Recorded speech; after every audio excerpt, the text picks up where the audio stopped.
All right, welcome everybody, and good afternoon, and thanks for coming online to this final year review of Elders. Before we start going, just like to acknowledge Elders past, present, and emerging for the continued custodianships of the lands and waterways in which we are passing through today. And today I'm on Camaragal lands. And today for Ella's final year review, I'd like to introduce her supervisory panel consisting of Associate Professor Taryn Sanders as the Principal Supervisor, Professor Phil Parker, Associate Professor Keon Yap, and also Dr. Mike Noatel, who has just joined us. Welcome, Mike, as co-supervisors. And her final year review panel, the experts are Professor Joseph Sarachi and Associate Professor Baljinder Sadra. Has Baljinder joined us? Yes, she is online as well. And subbing in for Professor John Marshall Reeve, who was going to be the chair, we have the wonderful and most excellent Professor Teresa Dickey, who is going to chair today's session. And without any further ado, Ella, the floor is yours. Thank you. Thank you. All right. Not long ago, I was on a long haul flight and I began watching Back to the Future. And when this scene came on, it actually really made me laugh. You have a television? Well, yeah, we have two of them. Wow. You must be rich. Oh, honey, he's teasing you. Nobody has two television sets. I laugh because it's such a disconnect from our current media environment. But Bob Gale must have had a crystal ball when it came to our digital device engagement, because in 1989, he gave the world this scene. Turn off. Then went channels 18, 24, 63, 109, 87, and the Weather Channel. Weather Channel bringing you weather 20. Society may have laughed at the outrageousness of watching 8 channels at once, a hyperbolic glimpse of the future. Yet this is now our reality. On a daily basis, we're engaged with multiple media simultaneously during our work, social, and leisure activities. While time travel may not have eventuated, the pervasiveness and saturation of digital devices now means that media multitasking is considered the norm versus the exception when it comes to media engagement.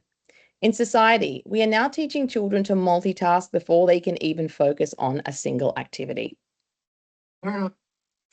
What is media multitasking? Media multitasking is defined in the literature as the simultaneous engagement with media devices and non-media activities such as eating or children doing their homework, the simultaneous engagement with multiple digital devices, or the use of a single device switching between multiple applications or tabs.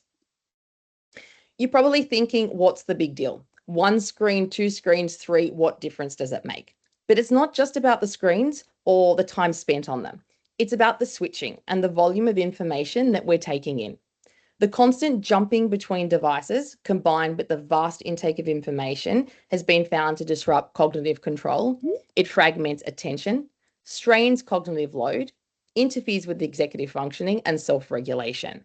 It can create processing lags, overstimulation, and memory difficulties. What feels like doing more is really just doing many things poorly. A study conducted in 2025 found that 67% of children aged 5 to 8 years had their own digital device. These findings are concerning as children as young as 5 have been found to engage in media multitasking most of the time. But here's what should concern us. Children are not small adults. The developing brain is vulnerable across key developmental domains, and that vulnerability may have consequences for the future. Right, so seeing that this may be an issue, my thesis sets out to better understand how media multitasking impacts a child's everyday functioning, utilising 3 levels of evidence to investigate a range of key outcomes. My first study is a meta-analysis examining the current state of the evidence on media multitasking in children across cognitive and academic domains. Building on the gaps identified in this review, my second study sought to investigate the acute immediate effects of media multitasking on children's academic task performance. My third study takes a longer-term view. It's a longitudinal study examining how habitual media multitasking impacts internalizing and externalizing difficulties in children over time. Taken together, these 3 studies aim to build a comprehensive understanding of both the immediate and long-term consequences of media multitasking across key areas of childhood functioning. So my first study is the meta-analysis. Prior reviews have attempted to understand these complex relationships, finding a small negative effect between cognitive and academic outcomes.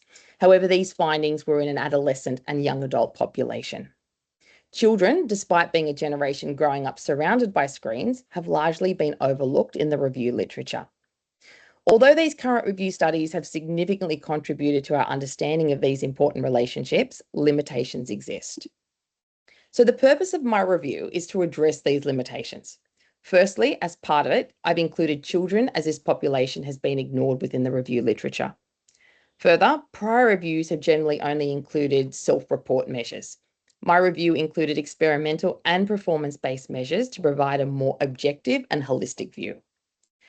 Although there was one key review that did include experimental and performance-based tasks, it was published 11 years ago, and the technology landscape has significantly changed over this time. Also, that particular review did not include children.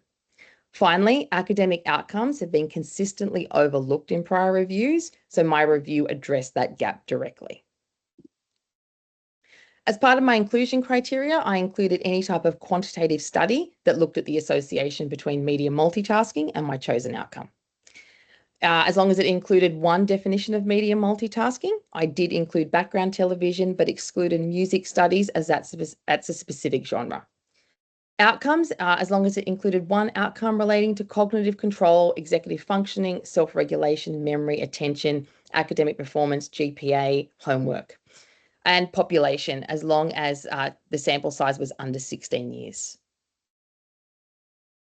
I followed the PRISMA guidelines for carrying out the systematic review. A search strategy was developed and the search carried out in PsycInfo, PubMed, ERIC, Medline, and a bidirectional search carried out in Scopus. 42 articles were then included as part of this review. Full text screening, data extraction, and quality assessment was carried out by 2 reviewers. Data analysis, results, and study discussion has been completed. So, what are my key findings? The meta-analysis actually found no overall effect of media multitasking on cognitive control.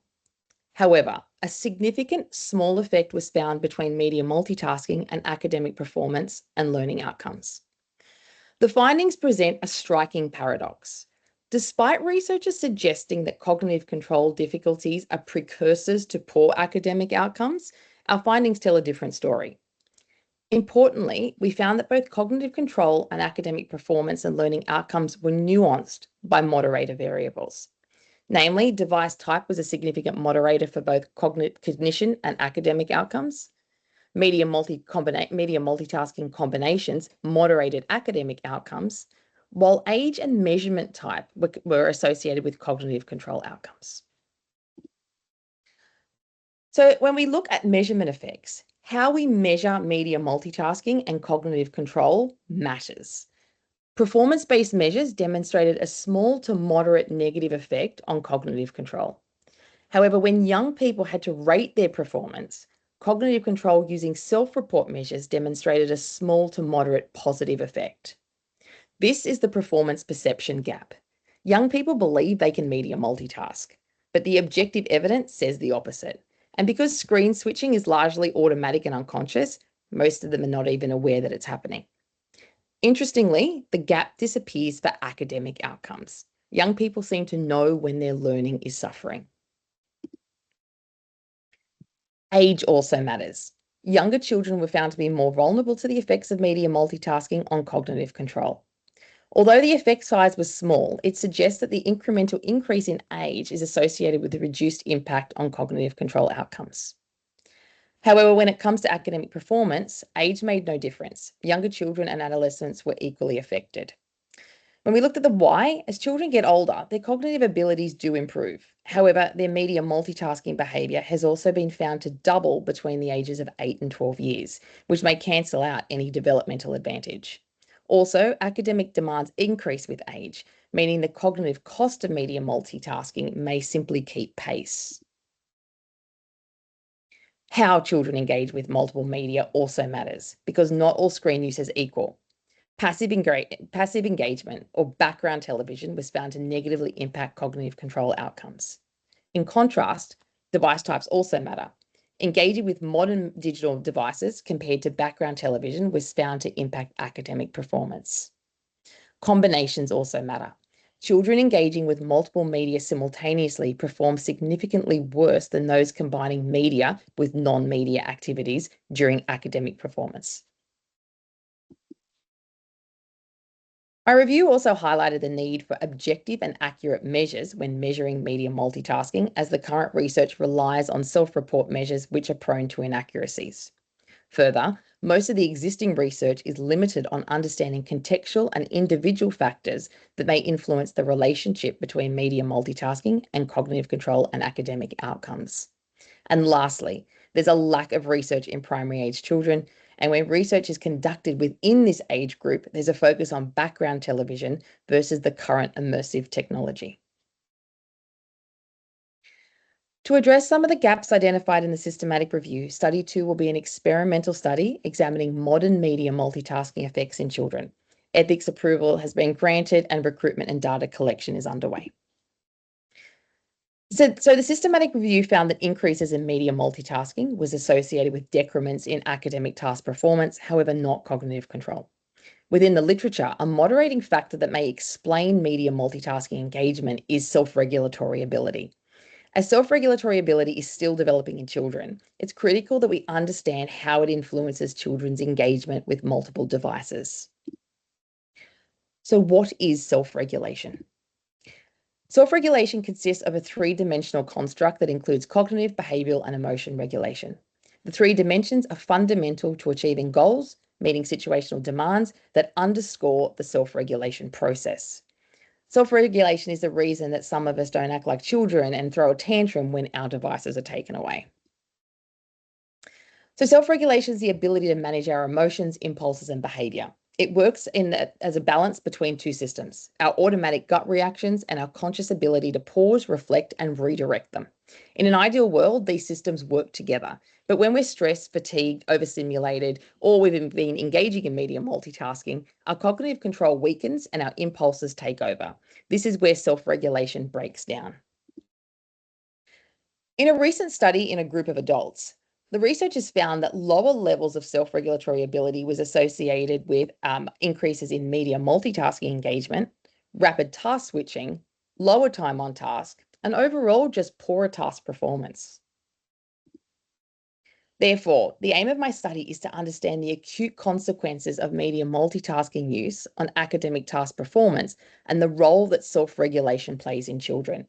It may be the case that children with increased levels of self-regulatory ability are able to inhibit the urge to switch and remain on task, possibly preventing decrements in their performance. So as part of my study, a randomized crossover design has been used. Children were randomly allocated to either a media multitasking or monotasking condition. Following a washout period of 15 minutes, they then completed the opposite condition before the experiment concluded. In measuring dimensions of self-regulation, parents completed the Brief 2, which is a validated clinical measure. So there's been some preliminary results. Preliminary findings suggest that media multitasking had a significant negative impact on academic task performance in children. However, self-regulation did not moderate this relationship overall. When self-regulation was examined by domain, it was found that only cognitive self-regulation emerged as a significant moderator, potentially acting as a buffer against the negative effects of media multitasking on academic performance. However, it should be noted that these are preliminary findings based on a very small sample of 12 participants, so data collection is ongoing and the results should be interpreted with caution. Why is this research even important? Understanding individual characteristics matter. Children with cognitive self-regulatory deficits such as ADHD, anxiety, or depression may be particularly vulnerable in technology-rich learning environments, both at school and at home. Given that self-regulatory ability is still developing in children, understanding its role is critical. Further, we may also be able to develop strategies or interventions such as fostering behavioural awareness through mindfulness or metacognitive training to strengthen children's ability to monitor and regulate their engagement with digital devices. So we're study 2 examine the acute interference effects of media multitasking. Study 3 will capture the longer term outcomes in a naturalistic setting so we can better understand this complex relationship in children. Study 3 also forms part of the larger Kid Vision research study. This study aims to address the issue of self-report measures within the literature. One of the key aspects of this study is the use of a wearable camera to objectively measure media multitasking engagement. The past decade has seen a significant increase in externalizing and internalizing difficulties in children. Even when taking into account clinical diagnostic changes and factors, researchers found that ADHD symptoms have increased in both boys and girls between 2010 and 2021. A recent Canadian longitudinal studies found that there are higher scores of emotional distress and hyperactivity and inattentive symptoms in children in 2022 compared to both 1993 and 2019 cohorts. Within the literature, media multitasking has emerged as a potential factor that contributes to these symptoms. Some researchers have found that media multitasking is also associated with inattention, hyperactivity, and impulsivity in children and adolescents. Notably, these effects appear most pronounced in younger children. Media multitasking has also been linked to poorer emotional and behavioural outcomes, including anxiety, depression, and conduct difficulties. And a reciprocal relationship seems to exist. Adolescents and young adults experiencing greater emotional difficulties tend to engage in more media multitasking and as an avoidance coping strategy, which then reinforces and amplifies those difficulties. While research in this area is growing, studies have largely focused on adolescents and adults, leaving children significantly underrepresented. And as I've noted prior, media multitasking has been found to negatively affect executive functioning, impacting working memory, inhibition, and the ability to shift attention between tasks, possibly driven by the constant switching and competing cognitive demands of multiple media streams. These effects have also been found in primary age children. Researchers also consistently found executive functioning difficulties are strongly linked to both internalizing and externalizing difficulties in children, with deficits in executive functioning linked to anxiety, depression, and emotion regulation difficulties. So taken together, as executive functioning has been found to influence internalizing and externalizing behaviors and is also impacted by media multitasking, it might be the case that executive functioning deficits explain the relationship between media multitasking and internalizing and externalizing difficulties. Therefore, this study aims to examine the longitudinal relationship between media multitasking and internalizing and externalizing difficulties via executive functioning, and to explore whether any of these relationships are reciprocal. Data collection has commenced and is currently ongoing, and it's being collected from children aged 7 to 10 years across 3 years. To measure externalizing and internalizing difficulties, the Strengths and Difficulties Questionnaire is used, which is a validated measure. And executive functioning has been measured using the dimensional card sort task and flanker inhibitory control test. So this study is part of the bigger Kid Vision project, and children were asked to wear the camera during waking hours for 4 days over the course of 1 week over a 3-year period to capture their interactions with digital media. Within this larger project, my interest is in children's interaction with the multiple digital devices. I've included on this slide an example of an image of the wearable camera, as well as what media multitasking engagement may look like. To date, data has been collected over 3 time periods within a 12-month lag for 63 participants, with a further 87 participants completing 2 time points. In total, approximately 2.2 million images have been collected. So why is this research important? There's currently very limited research examining the long-term impacts of media multitasking on internalizing and externalizing difficulties in children. Also, understanding the direction of these relationships is important. Does media multitasking affect executive functioning and internalizing and externalizing difficulties? Or is it the other way around? Do deficits in emotional functioning and executive functioning increase media multitasking use? Maybe there's a reciprocal relationship. That's the answer I'm seeking. Lastly, the use of a wearable camera addresses the reliance on self-report measures or parent measures, which have been found to inaccurately report media multitasking use. I'm presenting my PhD timeline. As Ricky was asking earlier, the aim is to be finished by May 2027 or earlier. Then I'll open for questions. I'll stop sharing. Well done. Thank you. And Teresa, I'll hand over to you. Thank you. Thank you, Ella, for this very nice and very well structured and clear presentation on some very important and interesting research. As the chair, I would like to start off asking a question that's more zooming out and looking at your 3 studies altogether. And in your written document, at least, you identified something you called the media multitasking paradox, where you said you find that academic outcomes are affected, but cognitive control, the results were more so-so. And how are you currently thinking about integrating this finding across your 3 studies into a more coherent contribution? I suppose that's where we're looking at the experiment and the longer term and the longitudinal study in trying to understand if it's occurring from a immediate point of view or the longer term. Is there a longer term effect that's actually occurring? And because we're looking at both, we're looking at objective data, is that different? So the paradox could come up because of the self-report measures. So using the objective data is the aim for that. Okay. And mentioning the objective data, which I really like to see, that was very neat that you have this mix of different studies. But putting all of that together, what are some of the implications you might derive from your research for practical advice for parents such as myself, or schools and teachers? Well, one of them might be, look, at the moment, it seems bad, but it might be the case that there is context. There may be ways of being able to manage the screen use. Maybe in a classroom, it's limited. Maybe it's different contextuals. Maybe there are children who are better able to manage. Maybe there's nothing wrong with screen use at all in different contexts. So that's I guess that's what we're trying to answer. It seems it's all bad at the moment. Like it's deemed that it's negative. But we're trying to understand, are there different contexts?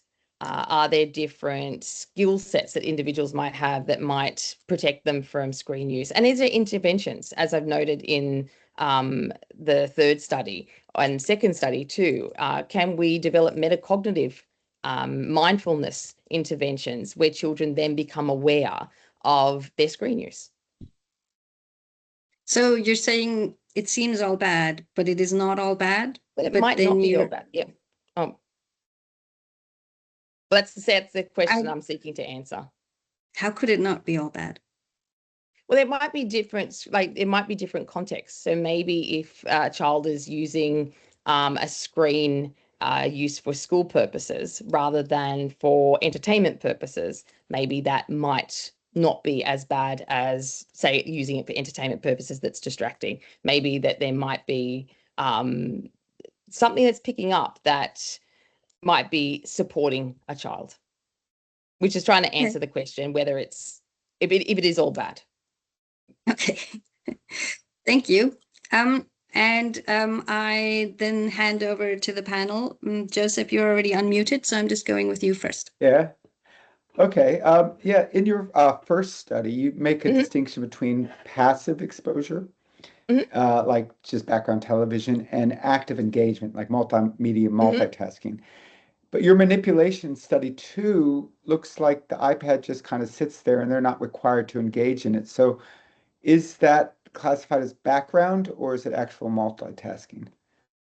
Because the nature of it. So this is, it's an update of what would be background television, where background television might have sat fixed once before. The iPad being front and center, it's in front of a child, it's distracting. Even though the background television can't move. It's like that fixed box that was once in a living room. Even though it is sitting in the background, the iPad is right next to the laptop. So So it's hard not Yeah. to actually engage. And Do that's we- why do it was you actually measure any of chosen. that? Yeah, Yeah, yeah. well, I actually did. So I actually did a pilot study whereby messages were coming through on an iPad, and it Yeah. wasn't, the children didn't engage with it at all, possibly because it just wasn't, children just didn't receive messages in that age group. And then Yeah. when using the iPad, especially a movie that was current, it actually did. There was actual engagement with the screen. So they would touch You it, also- interact with it. No? Just to prompt you that a little bit, Ella, you also video recorded the kids, Oh, yes, that's and it. you did Yeah. code how often they look at the screen. It's not Okay. included in the analysis, but you did check as kind of a manipulation check. Yeah. Yeah. Yeah, that's important. Excellent. Very nice. Just a couple of questions just to kind of get you thinking. So you're in study 3, you talk about the mediation of executive functioning between multitasking and behavioral difficulties, and you use random intercept cross-lag models. How do you distinguish what you're trying to do there, which is kind of like a causal model, from more like a third variable trait kind of explanation? What are you doing to say this is a causally plausible theory I'm proposing based on the data? That I actually haven't done the analysis yet. So that would have to be something that I will defer to my supervisors.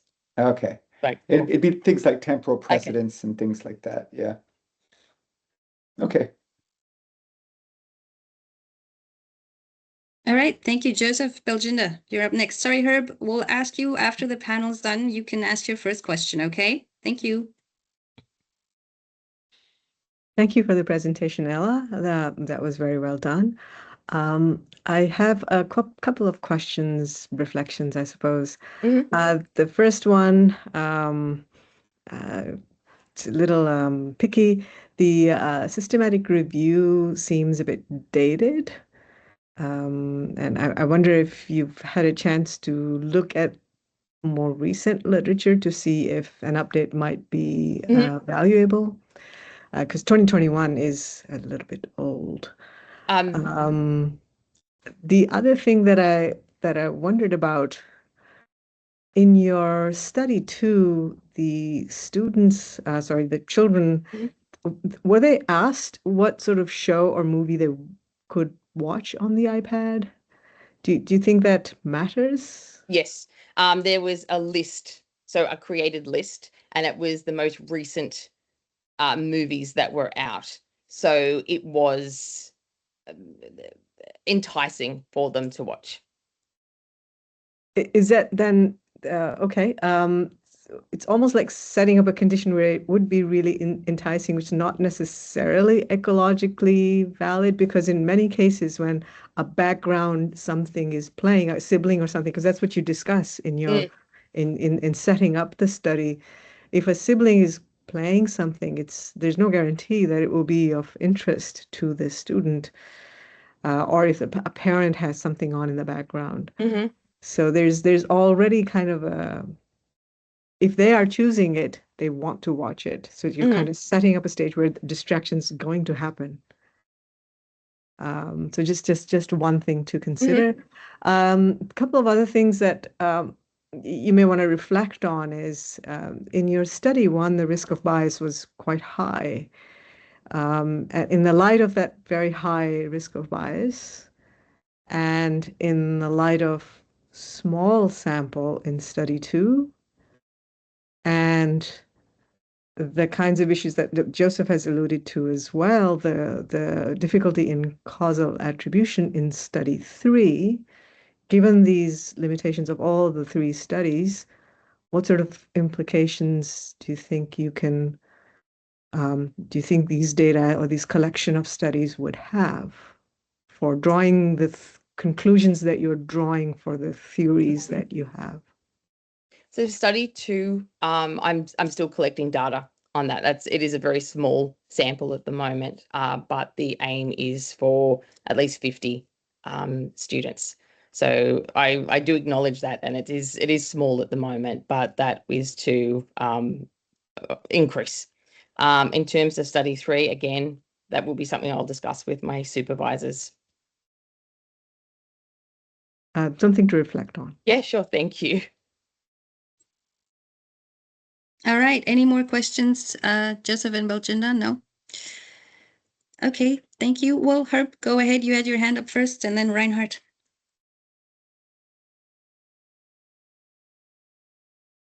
You're muted. There's a whole literature on cognitive load theory. And that seems highly relevant. And my sense is that what they're looking at is how you can combine multiple sources of input and not interfere, how to facilitate.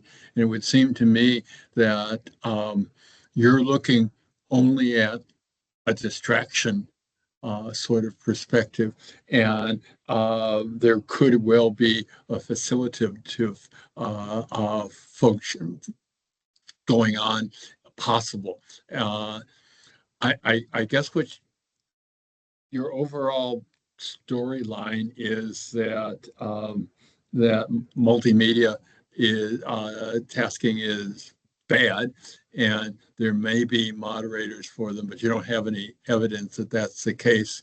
And I guess the major interesting point is that self-report paints a different picture, but almost for sure that's a biased picture. Do you see that there's any moderators of this? Surely there would be. In terms of cognitive load?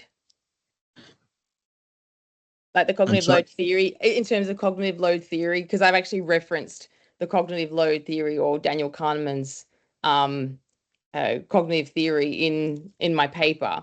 But yes, because it would, and this, I guess this is why I've used lots of digital devices, and in my meta-analysis that media and non-media combinations actually produced a smaller effect on outcomes, because it depends on the cognitive load. Because if you're taking in more information from both devices or the streaming from both, it's going to put a higher cognitive load and it's going to impede performance on an academic task. But I think you're only looking at multiple sources of media that are not complementary, that are and it would seem to me that there would be a possibility for to have a facilitative effect if you were looking at complementary to different things of media that were trying to reinforce the same thing. And that's sort of what some of the cognitive load theory is about. Okay, and I haven't read your material, so I don't know whether you've already covered that as well. Would that be like if you're doing, say, schoolwork and you're using two lots of media and they're going to have the same information coming in, that they're going to complement each other and not impede? Yeah, that was what I'm saying. Or to what extent the cognitive load people have come up with ways where multiple sources of input can facilitate, and that might be worth looking at. Thank you. All right, Reinhard. Yeah, that is really an impressive program of research. So it's really good. And what I also appreciate is in the beginning, you started with a kind of a unidirectional model when talking about your meta-analysis, right? Media multitasking having an impact on cognitive control and performance, but it could as well, as you pointed out, the other way around, and the reverse direction may be even stronger. So if somebody lacking inhibitory skills, then that can lead to, not just for avoidance, right? It can lead to any kinds of behavior that are less focused, right? Okay. So my question was along the same lines as Herb's question. So what exactly is your definition of media multitasking? So, for example, if I look into a manuscript on the screen at the same time take notes on paper, two different media, but it's the same topic, right? And it would clearly, in terms of what Herb said, be complementary. Would you consider that as media multitasking, just in your definition? And did studies look into that?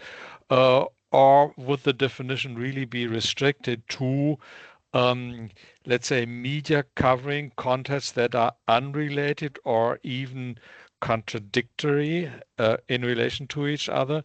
I mean, that also is really then an important question for your meta-analysis, right? Because otherwise you are adding up apples and oranges, right? Mm-hmm. A lot of the research with within the meta-analysis, it's not complementary. There have been some studies, and it's been in adults, where they've looked at the the simultaneous engagement of similar tasks, and it's been a reduction in cognitive load. But within the literature, it's narrowly defined.